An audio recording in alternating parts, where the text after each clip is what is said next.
Naghahanap ka ba ng corner house and lot inside San Valley Estate, Antipolo City? Mayroon itong gorgeous kitchen, huge master bedroom, at amazing open space, at ang magiging view mo dito, itong golf course. Tara, samahan niyo ako at i-house tour natin ito.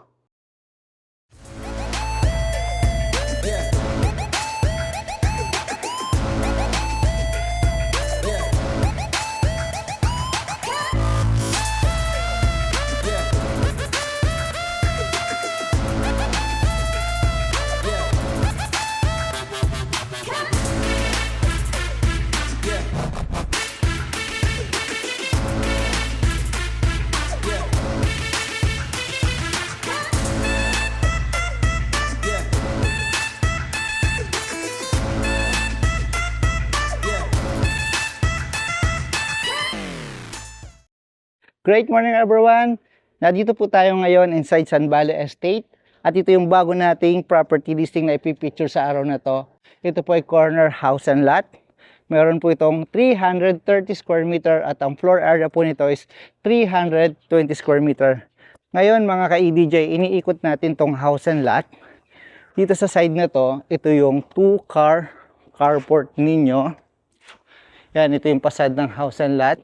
Ito yung isang bedroom dito. At dito meron siyang pedestrian papunta po sa inyong service area at utility area. At dito naman, meron kang ilang steps papunta naman po sa inyong pocket garden. Tapos doon sa porch and huge door. Ngayon, ikutin natin ulit itong corner house and lot. Alam nyo ba mga ka-EDJ, ang maganda dito sa corner house and lot, bukod sa maaliwalas, malakas ang hangin, naririnig mo yung mga huni ng ibon, katapat lang po ito ng golf course. At ang maganda pa dito, ang lawak ng kalye niya o ng road. At ito yung napakagandang pasadong house and lot na ito. Yan, sa second level niya, meron diyang 3 bedrooms. At itong area na to na merong balcony na dyan po yung huge master bedroom. Tara, samahan niyo ako dito. Yan, may ilang steps ka dito at kung mapapansin mo, yan, may garden ka na dyan. At dito rin sa kanang bahagi ko. At ito yung pocket garden dito sa side na ito. At na dito yung 2-car carport. At dito naman, ito yung porch and huge door. At doon naman yung isa pang pocket garden sa lanay. Ang maganda nito, pasukin na natin tapos doon na lang tayo lumabas sa may lanay para ikutin natin yung kabilang pocket garden. Tara! Ito yung huge door at kung mapapansin mo po, yan ang kapal niya. Itong kahoy na to is yakal. Tara, welcome po dito. At ito yung steps papunta sa second floor na mamaya titignan natin. Ngayon, tanggalin ko na ito. Protection ko dun sa init eh. Yan, makikilagay lang po. Welcome po dito sa inyong living area. Meron ka na ditong couch at meron kang 4 panel dito ng floor to ceiling, fixed glass at may mga windows ka dyan. Dito sa side na to, yan, meron ka na ditong lagayan mo ng TV at may cabinet ka dito. At ang ganda naman ng ceiling niya. Oh. May ceiling fan na siya dyan. Tapos may mga LED light. Bago natin puntahan yung dining area, dito po muna tayo. Dito sa door na to, ito yung guest room or elderly room. Siyempre, ang ganda sa isang corner house and lot. Meron kang ganitong klase ng bedroom. Yan, may bed na siya at may inverter aircon. Lahat po ng mga bedrooms dito, meron na pong naka-install na split type inverter aircon. At dito yung panel niya, cabinet, floor to ceiling. At dito guys, meron tayo ditong yan, 2 panel o 4 panel ng sliding glass door. Papunta ito dito sa service area. At dito, ito naman yung pedestrian gate. Papunta po sa 2-car carport ninyo. Pasok na ulit ako dito. Floor to ceiling yung cabinet. Yan. Tapos may mga drawers sa dito. Buksan ko lang yung isa. Yan o. Yan yung drawer niya. Tara, continue tayo ng tour. Ay, ito. Ngayon ko lang ito nakita. Buti nakita ko. Yan guys, kung tatanungin niyo ako saan ba yung electrical panel, dito po yan, matatagpuan. Ito naman yung door. Ito po yung common toilet and bathroom. Dito yung shower. Ganda ng shower enclosure niya, no? Naka-tempered glass. Yung toilet, tapos ito yung sink. Okay, labas na po tayo dito. Next na po natin titingnan. Gusto ko tong gusto ko tong dining area. Kasi both side, meron kang sliding glass. Tapos yan, inopen ko na siya, screen na lang yung na dito. Yung hangin talagang pumapasok dito sa loob ng bahay. Tapos kahit na dito ka, kita mo yung gold pa rin sa area niya. Tapos mapuno. Yan. Ang gandang mag-breakfast dito, mag-lunch or dinner na din. Kasi imagine mo yung paligid mo, maliwalas. Tapos dito, meron kang 4-panel ng sliding glass door. Naka-tempered glass po yan. Papunta naman po sa lanay area ninyo. At itong pocket garden. Yan. Pwede kang maglagay ng table dito. Tapos habang nagko-coffee ka. And yan, nagre-relax ka dito sa area na to. Tapos dito naman, ito yung continue ng yung garden. Papunta dito sa pedestrian mo o sa steel gate. Papunta po yan dyan sa yung service area. By the way, mga ka-EDJ, itong Sun Valley po kasi more or less nasa 500 hectares po ang lawak nito. Tapos mayroon po itong golf course na nasa 21 hole. Yan po, golf course na yan. Ang ganda. Tapos marami na pong mga magagandang bahay dito sa loob ng Sun Valley. At isa pang maganda dito, 24/7 security. Talagang may in love ka dito kasi hindi lang sa nature, kundi sa security ng subdivision. Yan mga ka-EDJ, ito na yung kitchen. Ito yung napakagandang kitchen island countertop nila. Ito yung white solid surface, combination mo ng gray and gold. Maganda sa mata. At maganda yung pagkaka-finish niya or pagkakagawa nitong island countertop. At bukod dyan, may 2 pendant light ka dito at may mga drawer and cabinet siya dito sa side na to. Next natin, ito yung upper cabinet. Meron kang Elba, the range hood, cooktop mo, Elba. Meron kang 5 burner dito at meron ka na rin ditong oven. Yan. Ito yung mga cabinet mo dito. Ito yung huge sink. Meron ka dito automatic dishwasher. Akala ko kanina yung maliit na refrigerator. Tapos dito sa side na to, ito naman po yung 2-door refrigerator ninyo. At dito may Elba ka na microwave. Thank you. At itong cabinet, yan. Ito yung magiging yung pantry. Yan mga ka-EDJ, nakita na natin yung kabuuan nitong kitchen. Siyempre, pag may kitchen kang napakaganda, meron ka dapat na service area or utility area. Ito yung everyday kitchen mo. Yan, may mga cabinet ka dito sa side na yan. May counter ka dito. At dito sa door na to na nakalock lang, ito po yung maid's room with on toilet and bathroom. Continue tayo ng tour dito sa side na to. Dito po yung magiging laundry area. Dito sa side na yan. At ito yung centralized water filtration po ninyo. Imagine nyo naka-centralized water filtration na itong corner house and lot. Ito, access. Access ito papunta dito sa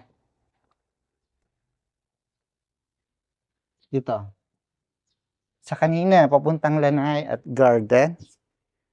Yan, ito yung access dito. Meron ka ng steel gate. Close natin ang steel gate. Yan. Balik tayo dito. Ito yung island countertop at yung table mo para dito sa dining area. Naka-setup na siya at 6 na upuan. At ang ganda ng center light niya dito na. Ang ganda. Yan, mga ka-EDJ, nakita na natin yung exterior ng house and lot. At dito, ang hindi na lang natin nakikita, dito sa hagdanan. Dito, meron ka ditong storage area. Ayan, meron na siyang cabinet dito. Dito sa storage area, meron kang 4 panel. At ito, i-close natin. Itong malaking door na ito. Pivot door. Tapos, made of yakal. Itong napakalaking pinto na ito. Yan mga ka-EDJ, bago tayo pumunta dun sa second level ng house and lot specs of this home.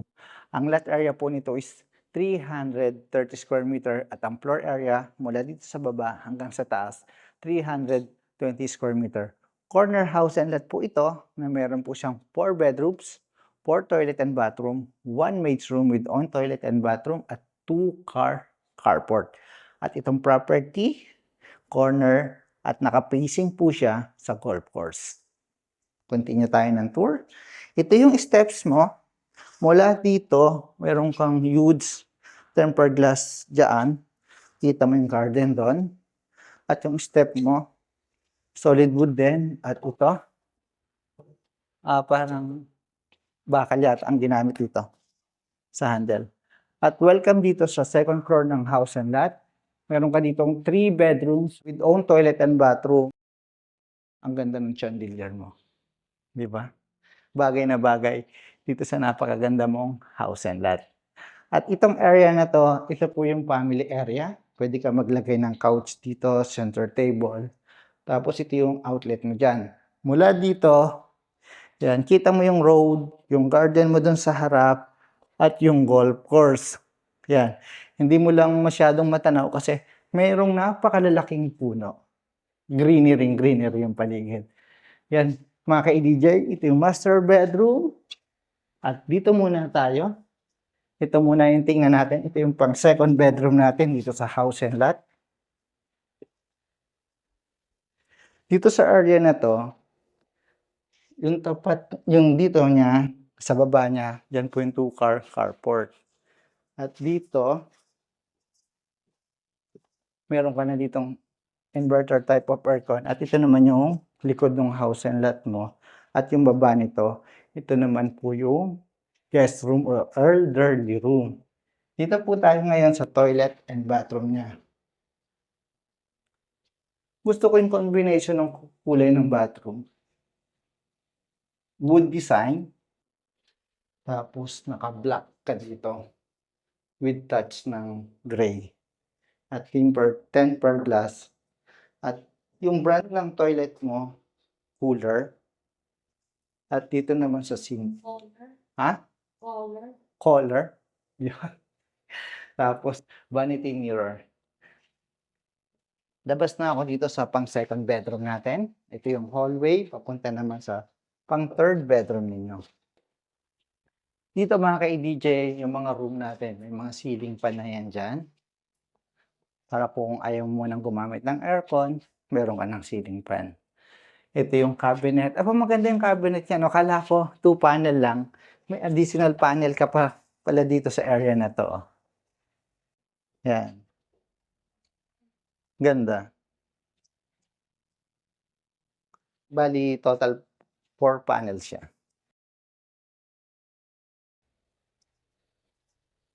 Ito yung shower. Ang maganda dito, hindi siya pare-parehas ng touch or design ng toilet. Same ng layout, pero yung mga materyales at color na ginamit, iba. Dito naman, naka 60 by 60 na tiles ang ginamit. Doon sa pangalawang bedroom natin, parang naka 60 by 30 siya. Tapos black. Ang ganda ng combination ng kulay. Okay. Next natin, yung master bedroom. Yung flooring nga pala na ginamit dito, pergo, dito sa taas. Tapos sa ground level, ang mga ginamit po doon na brand is Italian and Spanish tiles po. Next natin. Wow, ito yung gusto ko. Yung master bedroom na meron kang 4 panel dito ng sliding glass door papunta sa iyong balcony. just wait. Bago natin tingnan ito, dito muna tayo sa bathroom. Ito muna i-check natin. Pagpasok mo dito guys, ito, meron kang sliding glass. Meron kang double sink. Naka-white solid surface ito. Yan. Wala pa lang siyang tubig kasi naka-turn off, naka-off yung main niya doon. Pero alam niyo naman ang hilig ko, lagi kong binubuksan kung gaano kalakas yung pressure ng tubig. Yan mga ka-EDJ, pero I'm sure malakas dito. Tapos naka-centralize pa yung water, ano niya dito, centralized water filtration. At ito yung vanity mirror na talagang napakalawak. At dito sa side na to, mayroon kang jacuzzi. At ang ganda naman ng ilaw niya dito. May jacuzzi siya. Gusto ko to, parang na mga massage ka, no? Galing. Tapos dito naman sa shower niya, yan, ito yung magandang shower. Maganda yung space ng shower, no? Saka, ganda ng toilet and bathroom dito. Ang ganda ng layout niya. Tapos dito, may na-house tour na ba tayo na mayroong wood dito? Wala pa, no? Para diretso na lang doon sa ilalim. Saka parang hindi nakakadulas. Ang galing. Tapos ito yung toilet niya. Ang brand naman ito, Toto. Itong toilet. Dito naman ako sa side na to. Ito yung walk-in closet. Yan. Kahit marami ang gamit niya po dito, sa tingin ko magkakasya. Marami naman po siyang open shelvings, saka cabinet at drawer. At dito, meron kang makeup area. Yan po mga ka-EDJ, nakita na natin yung double sink, jacuzzi, saka yung mga iba pang section nitong toilet and bathroom. Ngayon, dito naman po tayo sa balcony. Open natin to. Yan. Imagine mo paggising mo. Wow, maririnig mo yung mga huni ng ibon, aliwalas ng hangin, at yung mga kaibigan mo dito na naglalaro ng golf course. Diyan sa area na yan hanggang doon. Dito yung makikita mo, ang gaganda ng mga puno. Tapos dito sa side na to, yan, mountain, pero imagine mo, ang daming puno niya, greenery. Hindi lang po mismong itong corner house and lot ang ini-invest mo dito. Invest mo din siyempre yung nature, yung hangin na malalanghap mo dito na hindi mo naman talaga matatawaran kung gaano ka-presko. At yung mga amenities po dito, napakaganda ng amenities. Kung nasa Metro Manila ka, sawa ka na sa magulo, pollution at maingay, ito yung retirement place mo and relaxation place mo, itong Sun Valley Estate. Yan mga ka-EDJ, recap po tayo. Sana nagustuhan nyo itong bago kong pinicture na corner single house and lot dito po sa Sun Valley Estate. Ito po ay mayroong 330 square meter of lot. At ang floor area po nito, 320 square meter. Meron po siyang 4 bedrooms, 4 toilet and bathroom, 1 maid's room with on toilet and bathroom. At lahat po ng bedroom dito, o yung 4 na bedroom, meron po yung inverter type of aircon sa kitchen. Almost complete na po. Ang ganda ng kitchen at yung open space niya. Hindi lang yung bahay ang binabayaran nyo, kung hindi yung malalanghap mong hangin at yung nature na nakapaligid dito sa corner house and lot. Thank you and God bless. See you po sa susunod kong video. Let EDJ guide you.